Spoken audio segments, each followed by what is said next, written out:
반갑습니다. 어제 오늘 겨울 날씨가 되었습니다. 겨울 날씨에 감기 걸리지 않도록 조심하시기 바랍니다. 오늘 말씀의 제목은 바른 교훈과 다른 교훈이라는 제목으로 말씀을 증거하도록 하겠습니다.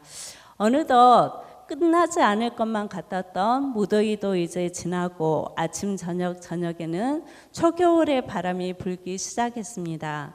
이제 2024년 달력도 이제 달랑 2장 남았더라고요. 이 시간 예배 가운데 앉아 계신 우리 모든 성도님들은 하나님의 일꾼이며 하나님의 사명을 맡은 자들입니다. 오늘 말씀을 통해서 올 한 해를 돌아보며 올 한 해 우리 각자에게 맡겨주신 하나님의 사명을 나는 어떻게 감당했는지, 또 아직 남은 사명을 어떻게 내가 마무리해야 할지 생각하는 시간이 되었으면 좋겠습니다. 11월 달의 주제는 우리가 매일 성경을 계속 이렇게 가지고 큐티를 하고 있는데 11월의 주제는 거룩한 일꾼이 되기 위해서입니다. 그래서 거룩한 일꾼이 되기 위해서는 첫 번째 주간에서는 헛된 논쟁을 벗어나고 거짓 교사들을 분별하고 자신을 힘써 죽게 드리고, 마지막 주에는 세상의 풍조를 쫓지 말라라는 주제로 계속해서 수요일 밤마다 말씀이 선포될 것입니다. 그리스도인들은 그저 시간에 따라 세월을 따라 살아가는 이들이 아니라 하나님의 일꾼으로서 각자에게 주어진 사명을 감당하는 존재입니다. 이 시간은 말씀을 통해서 우리가 거룩한 하나님의 일꾼이 되기 위해서 유념해야 할 교훈들을 한번 묵상해 보는 시간이 되었으면 좋겠습니다. 11월부터는 이 새벽 예배 때마다 디모데 전서를 지금 묵상하고 있는데요. 먼저 디모데 전서의 개론을 잠시 살펴보도록 하겠습니다. 디모데 전서는 디모데 후서, 디도서와 함께 우리가 목회 서신이다라고 불립니다. 이 디모데 전서를 기록한 목적은 바울이 사랑하는 믿음의 아들인 디모데에게 실제적인 목회 지침에 대한 편지를 써서 보낸 것이 디모데 전서인데, 그 디모데 전서의 내용에는 교회의 감독, 이단에 대한 경계, 교회 직분자들의 자격, 또 교인들의 신앙 성숙 등 목회에 관한 여러 가지 사항들을 구체적으로 가르침으로 이 디모데로 하여금 주님의 좋은 목회자가 될 수 있도록 안내해주는 바울의 편지입니다. 이 디모데 전서를 기록한 시기는 바울은 로마의 감옥에서 자신의 마지막 인생을 이렇게 보내게 되는데요. 바울이 로마 감옥에서 1차, 2차로 투옥이 됩니다. 그런데 이 디모데 전서는 로마에서 바울이 1차 투옥에서 석방된 이후로 이 디모데 전서를 이후에 기록됐다라고 추정하고 있습니다. 그래서 기록 시기는 AD 66년경으로 보고 있습니다. 당연히 디모데 전서의 수신자는 누구일까요? 이 편지를 받는 사람은 디모데이겠지요.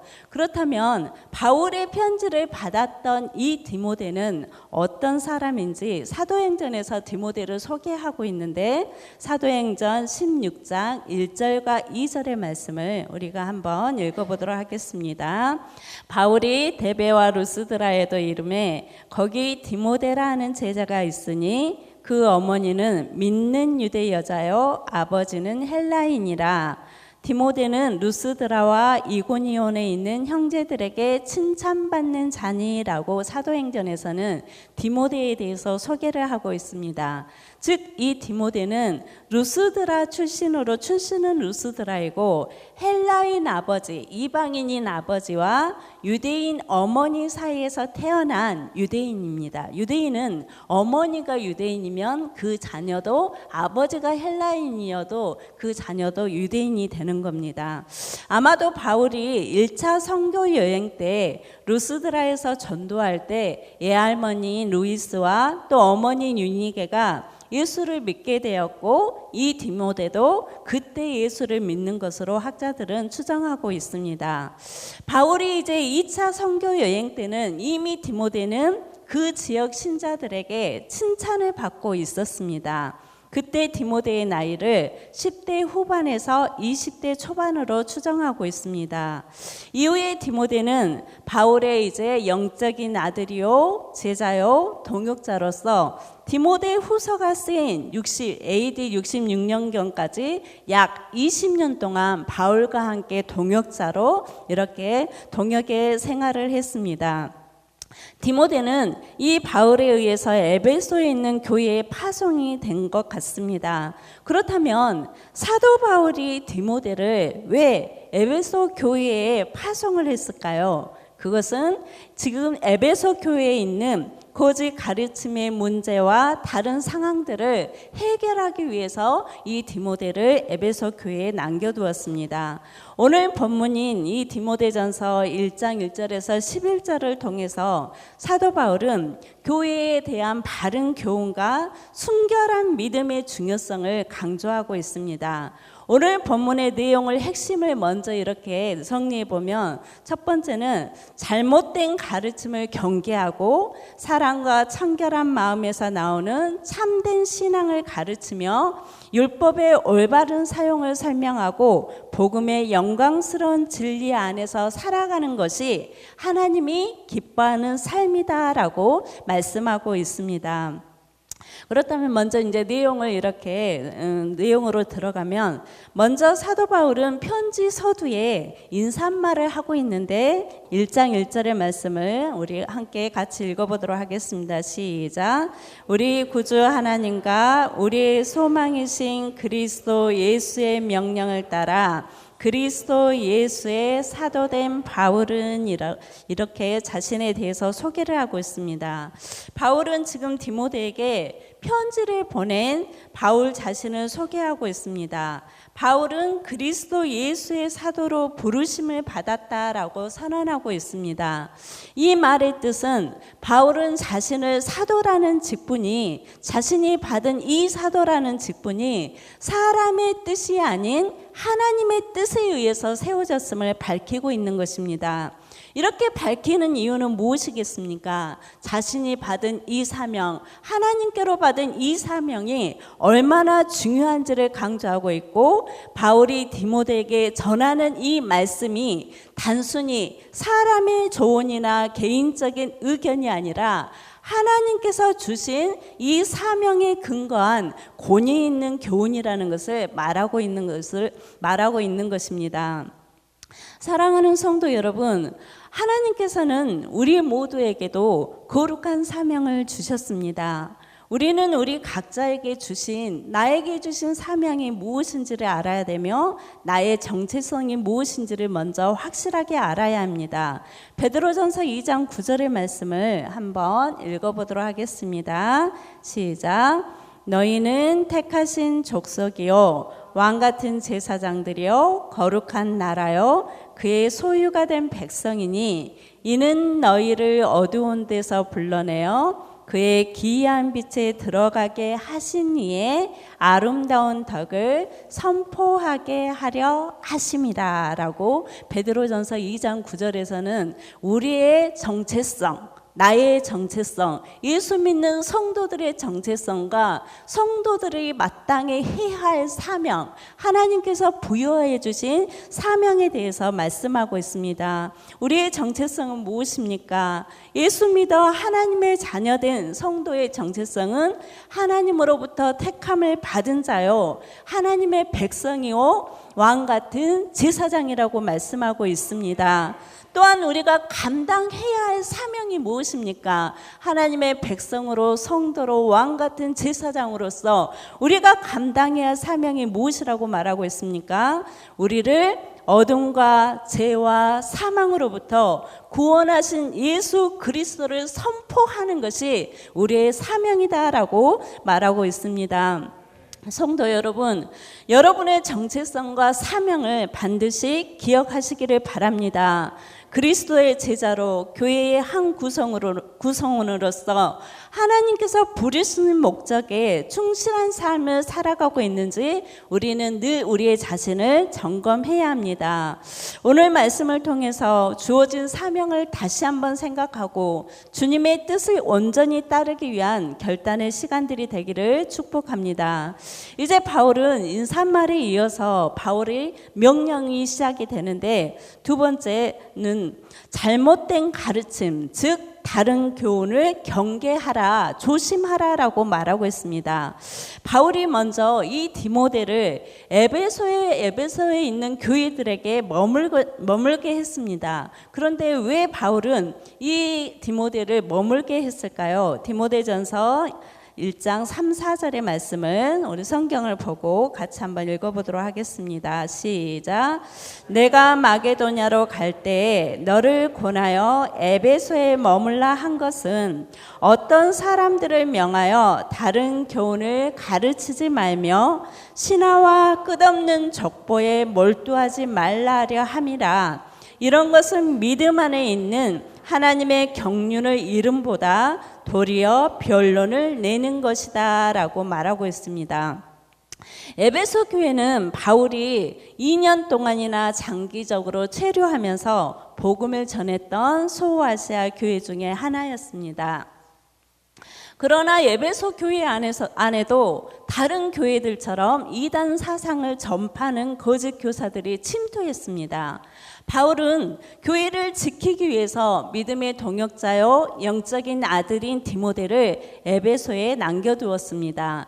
이제 막 시작된 이 초대교회들은 밖으로는 박해를 받고 안으로는 이런 이단 사상의 침투라는 두 가지 어려움에 직면해 있었습니다. 거짓 교사들이 어떤 일을 합니까? 신화와 끝없는 족보에 집착해서 그동안 바울이 전한 복음, 즉 진리에서 벗어난 가르침을 퍼뜨리고 있었습니다.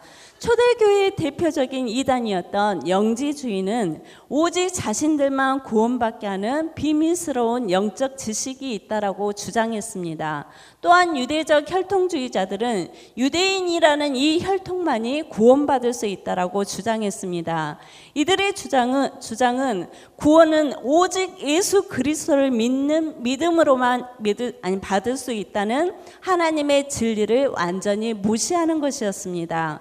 그래서 거짓 교사들은 헛된 논쟁을 벌이고 오히려 복음을 혼란스럽게 만들고 있었던 것입니다. 디모데전서 1장 4절의 하반절에서는 이런 것은 믿음 안에 있는 하나님의 경륜을 이름보다 도리어 변론을 내는 것이다 라고 사도 바울은 이렇게 못을 받고 있습니다. 잘못된 교훈, 즉 다른 교훈의 열매는 헛된 논쟁과 변론과 그들의 자랑거리였습니다. 성도 여러분, 그렇다면 참된 교훈, 즉 바른 교훈이라는 것은 무엇이겠습니까? 5절의 말씀을 같이 한번 읽겠습니다. 시작. 이 교훈의 목적은 청결한 마음과 선한 양심과 거짓이 없는 믿음에서 나오는 사랑이다 라고 말하고 있습니다. 바른 교훈이 맺는 열매는 무엇입니까? 예수 그리스도를 따름으로 속사람이 변화되고 그래서 하나님의 예수 그리스도의 사랑을 실천하는 것입니다. 참된 교훈, 즉 바른 교훈은 예수님을 본받아서 우리 안에 순결한 마음과 선한 양심과 거짓이 없는 믿음을 이루어가게 한다는 것입니다. 바른 복음은 창세전에부터 시작된 하나님의 구속의 그 경륜을 이루어가지만 다른 복음은 신화와 족보에 매여서 청결한 마음과 선한 양심과 거짓이 없는 믿음에서 나오는 사랑보다는 과장과 애곡과 억지를 동원해서라도 상대를 제압하고 자기 주장만 관철하려는 분쟁을 만들어낸다는 사실입니다. 성도 여러분, 우리는 신앙생활을 하면서 이 진리, 복음의 진리에 벗어난 가르침이나 헛된 논쟁에 빠지지 않도록 늘 자신을 경계해야만 합니다. 우리의 신앙이 오직 그리스도의 복음에 기초하고 있는지 아니면 세상의 지혜나 논리에 흔들리고 있는지를 돌아보아야 합니다. 우리에게는 바른 교훈과 다른 교훈을 분별할 수 있는 지혜가 필요합니다. 많은 정보나 지식이 넘쳐나는 시대에 우리가 무엇을 믿고 따를 것인지 바로 아는 것이 중요합니다. 복음을 바로 알고 그 말씀 위에 굳건히 서는 믿음을 소유해야 합니다. 성도 여러분, 디모데는 에베소 교회가 거짓 교훈에서 벗어나도록 지도할 책무를 받았습니다. 이처럼 하나님의 일꾼은 교회를 올바른 방향으로 이끌 책임이 있다는 것입니다. 거룩한 교회를 세우기 위해서 성도인 내가 헌신해야 할 부분이 무엇인지를 오늘 생각해 보았으면 좋겠습니다. 이제 8절에서는 바울은 율법에 대해서 언급을 하고 있는데 8절의 말씀을 한번 읽어보도록 하겠습니다. 그러나 율법은 사람이 그것을 적법하게만 쓰면 선한 것임을 우리는 아노라 라고 말하고 있습니다. 바울은 먼저 율법에 대해서 말씀을 하는데 율법은 하나님의 선한 말씀이다 라고 정의하고 있습니다. 율법은 하나님의 뜻을 드러내며 하나님의 마음을 알게 합니다. 하지만 이 율법의 본래의 목적에서 벗어나 사용될 때는 오히려 이 율법으로 사람을 얽매이고 정죄하는 도구가 될 수 있다는 것입니다. 바울은 율법이 필요한 사람들에 대해서 말을 하고 있는데 9절과 10절의 말씀을 한번 읽어보도록 하겠습니다. 시작. 알 것은 이것이니 율법은 옳은 사람을 위하여 세운 것이 아니요 오직 불법한 자와 복종하지 않은 자와 경건하지 아니한 자와 죄인과 거룩하지 아니한 자와 망령된 자와 아버지를 죽인 자와 어머니를 죽인 자와 살인하는 자며 음행하는 자와 남색하는 자와 인신매매를 하는 자와 거짓말하는 자와 거짓 맹세하는 자와 기타 바른 교훈을 거스리는 자를 위함이다 라고 말하고 있습니다. 율법이 필요한 사람은 누구입니까? 하나님의 말씀에 불순종하고 하나님이 아닌 불법을 행하는 자에게 율법이 필요하다라고 말하면서 로마서 3장 20절에서는 율법의 역할, 기능에 대해서 말하고 있는데 제가 한번 읽겠습니다. 그러므로 율법의 행위로 그의 앞에 의롭다 하심을 얻을 육체가 없나니 율법으로는 죄를 깨달음이니라 라고 로마서에서는 말씀을 하고 있습니다. 율법은 우리가 우리의 죄를 깨닫고 하나님 앞에 나아가게 하는데 목적이 있다는 것입니다. 율법이 우리에게 죄를 드러내지만 율법이라는 잣대 그 법으로 우리의 죄를 지적하고 우리의 죄를 드러내지만 그것은 사람을 정죄하기 위한 것이 아니라 그리스도의 구원이 필요함을 알게 하는 역할을 하는 것이라는 것입니다. 율법으로 사람의 죄를 정죄하는 것이 아니라 그 율법에 아무도 그 율법을 다다를 수 없기 때문에 모든 사람이 그리스도의 구원이 필요하다는 것을 알게 하는 역할을 바로 율법이 하는 것이다 라고 말하고 있습니다. 율법은 우리의 마음과 힘으로는 온전히 율법을 지킬 수 없으므로 오직 예수 그리스도의 은혜를 통해서만이 우리가 구원의 길로 인도함을 받게 되는 것을 알게 하는 도구라는 것입니다. 그래서 율법은 우리가 율법을 지킴으로 의로워지는 것이 결코 아니라 오직 예수 그리스도의 은혜로만 우리 안에 참된 의가 세워지는 것임을 깨닫게 하는 도구입니다. 우리가 율법의 의미를 제대로 깨닫지 못하면 자칫 신앙생활이 율법주의로 흐를 수가 있다는 것입니다. 율법은 우리가 죄를 깨닫고 그리스도의 은혜로 돌아가도록 하는 지침입니다. 성도 여러분, 참된 신앙이 무엇이라고 생각하십니까?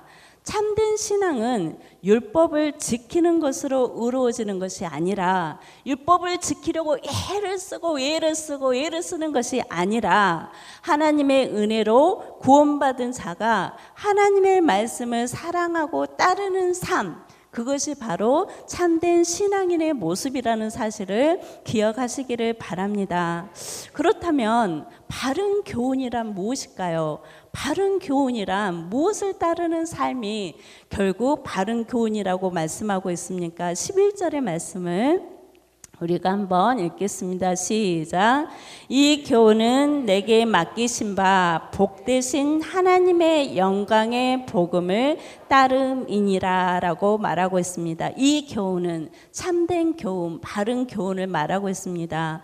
바울은 하나님의 기뻐하시는 복음의 삶을 따르는 것이 참된 교훈이고 바른 교훈이다라고 정의하고 있습니다. 바울은 이 모든 가르침, 즉 바른 교훈은 하나님이 주신 영광스러운 복음이 영광스러운 복음에 근거하고 있다라고 말하고 있습니다. 바울이 전한 복음은 사람의 지혜가 아닌 하나님의 영광을 드러내며 모든 믿는 자들에게 영원한 생명과 참된 자유를 줍니다. 그래서 바울은 우리에게 그리스도 안에서 자유를 주는 복음에 온전히 집중하라고 권면하고 있습니다. 복음은 그 자체로 복되고 완전하며 우리를 새로운 삶으로 인도합니다. 우리는 하나님의 사랑의 복음을 통해서 죄에서 해방되었고 하나님의 자녀로 영광스러운 삶을 살아가게 됩니다. 사랑하는 성도 여러분, 율법은 어떤 논쟁을 하기 위한 도구가 아니라 우리가 성도로서 우리의 삶이 거룩한 삶, 곧 복되신 하나님의 복음과 그리스도를 따르는 삶을 위해서 주어졌다는 사실을 기억하시기를 바랍니다. 이 시간 이 복음의 능력을 믿고 따르는 삶을 살기로 결단하시기를 바랍니다.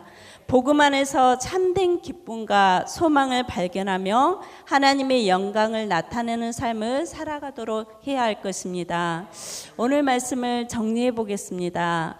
사도 바울은 거짓 교사들의 가르침에 빠져 있는 에베소에 있는 교회들에게 바른 교훈을 하도록 디모데에게 편지를 보냈습니다. 바울의 편지의 내용은 무엇이었습니까? 첫 번째는 다른 교훈, 즉 진리에서 벗어난, 복음에서 벗어난 잘못된 가르침에 빠지지 않도록 조심하라. 두 번째 내용은 무엇이었습니까? 청결한 마음과 선한 양심과 거짓이 없는 믿음으로 예수님의 사랑을 이루어 가라. 세 번째는 율법은 우리의 죄를 깨닫게 하며 그리스도로 우리를 인도하는 지침임을 알고 복음의 영광스러운 진리 안에서 살아가는 것이 하나님께서 기뻐하시는 삶이다라고 말씀하고 있습니다. 이제 우리는 한 해가 저물어가는 때를 살고 있습니다. 이 한 해가 저물어가는 이 즈음에 사도 바울의 이 말씀을 마음에 새기면서 하나님의 자녀로서 복음의 영광스러운 진리 안에서 살아감으로 하나님을 기쁘시게 하는 우리 모든 성도님들이 되기를 축복합니다. 오늘 이